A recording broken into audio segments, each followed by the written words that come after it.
Pour ne rien louper et s'abonner, c'est simple, il suffit de cliquer, comme dans la petite animation. Ça m'énerve ça, tous ces cons là qui te demandent de t'abonner. Est-ce que je te demande de t'abonner, moi?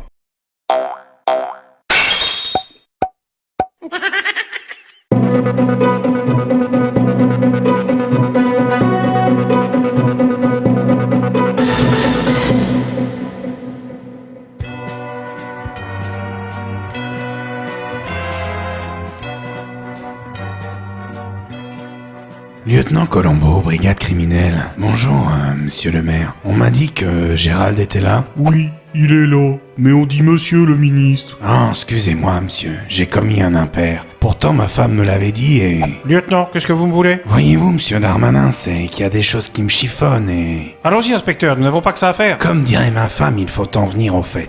Alors je vous demande de me répondre précisément, car ne croyez pas qu'avec mon air con et mon œil qui dit merde à l'autre... Non mais ne vous vexez pas, monsieur, calmez-vous, tout va bien se passer. Entre nous, monsieur, personne n'y a cru à votre explication. Des hordes de supporters anglais sans billets. J'aime beaucoup les enquêtes et les experts médiatiques, Colombo, mais je préfère le bon sens du boucher charcutier de Tourcoing. D'ailleurs, monsieur le maire, pendant que je vous tiens aussi, ça a bien augmenté le prix de l'alimentation. Oui, c'est à cause de la guerre en Ukraine. Il n'y a pas de débat. Mais ça s'arrangera en faisant une guerre économique totale à la Russie. Évidemment. Et la variole du singe? C'est la faute de la guerre en Ukraine, c'est les Russes qui nous ont balancé ça. Quand je vais dire ça à ma femme, et les orages de grêle, monsieur? C'est Poutine qui nous a largué des grêlons depuis son avion de l'apocalypse. Ah oui, où avais-je la tête? Revenons à vous, monsieur Darmanin. Il y avait combien de supporters avec des faux billets au Stade de France? Écoutez, inspecteur, je l'ai déjà dit, 30 000 à 40 000 anglais. Comment avez-vous fait pour les compter aussi vite? Et l'UEFA a dénombré seulement 2800 faux billets. C'est fou ce qu'un détail peut avoir son importance quand on s'y attache. Hein, monsieur? Colombo, c'est quoi votre petit nom? Ma femme est à peu près la seule à s'en servir. Je peux vous trouver un poste peinard dans un bureau? Veuillez m'excuser, encore une petite question. Les rodéos urbains? C'est la faute des 30 000 à 40 000 supporters anglais venus en scooter. Oh, bien sûr, monsieur.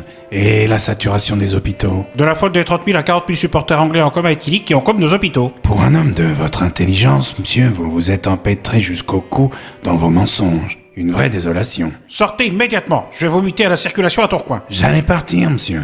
Ah, j'oubliais. Juste une dernière chose. La prochaine vague de Covid, ça sera la faute des supporters anglais ou de la guerre en Ukraine?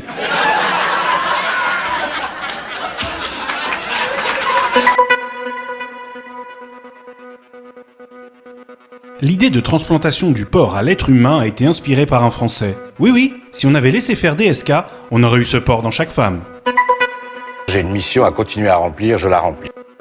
Nabila rend aujourd'hui hommage à Ingres, disparu il y a 155 ans. Même si elle sait qu'il avait plusieurs cordes à son arc, elle ne comprend toujours pas comment il arrive à peindre avec son violon. Ça doit pas être hyper facile à faire, mais ouais, c'est beau. Tuerie de Chevaline, les Spangueros soupçonnés. Une avocate et un détenu ont été surpris en train de faire l'amour à la prison de la Santé. Un cas unique dans les annales judiciaires. Mais vas-y, ramasse. Oh, le 8 janvier 1764, le jeune Mozart, alors âgé de 8 ans, quitte précipitamment Versailles après avoir vexé la favorite royale en présence de Louis XV. De cette rencontre avec Madame de Pompadour lui viendra l'idée de la flûte enchantée. Alors celle-ci, elle est aussi beaucoup appréciée par les hommes. Et voilà, pour l'anniversaire de Philippe Chevalier, on nous repasse encore les mêmes sketchs à la télé. On ne s'en lasse pas, laisse. C'est vous qui voyez. Non, Jean-Michel Blanquer dit regretter d'avoir choisi Ibiza pour ses vacances. Il aurait mieux fait d'emmener sa cabana au Canada. Ma cabane au Canada est blottie. Je suis pas une balance, mais je vous le dis. Elle a eu 51 ans, Sylvie Testu.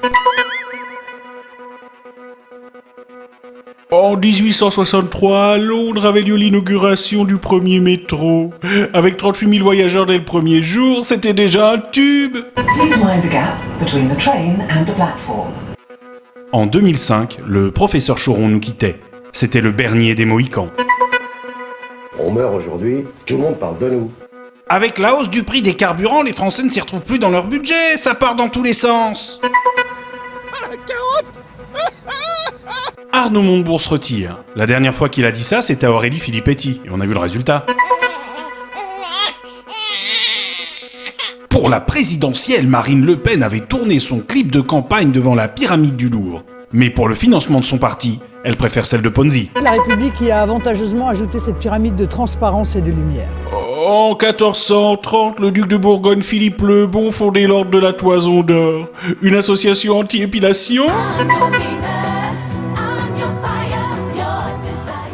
Peter Falk a dit, Colombo a dit, je ne suis pas un as en matière de bavardage. Je ne suis pas un as en matière de bavardage. C'est énorme. T'inquiète pas, Peter, nos ministres le sont.